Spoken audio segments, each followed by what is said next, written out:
হারানো, চোখ হারানো, এই আকাঙ্ক্ষা দুঃখজনকভাবে কোন রাজনৈতিক দল সম্পূর্ণরূপে ধারণ করতে ব্যর্থ হচ্ছে। এভাবে চলতে থাকলে আমি শঙ্কা করছি এই রক্তক্ষয়ী অভ্যুত্থান ব্যর্থতায় পর্যবসিত হবে।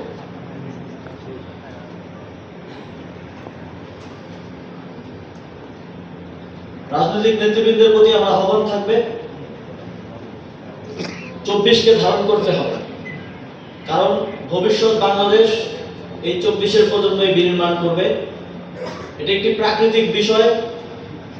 এই 24-এর প্রজন্মকে প্রত্যেকটা রাজনৈতিক দলে আপনাদেরকে গুরুত্ব দিতে হবে। প্রত্যেকটা রাজনৈতিক দলেই ছাত্ররা আছে, এই তরুণ প্রজন্মের লোকেরা আছে, তাদেরকে আপনাদেরকে সামনে এগিয়ে আনতে হবে এবং তারা যেই ম্যান্ডেট নিয়ে, যেই স্পিরিট নিয়ে অভ্যুত্থান করেছে, তাদেরকে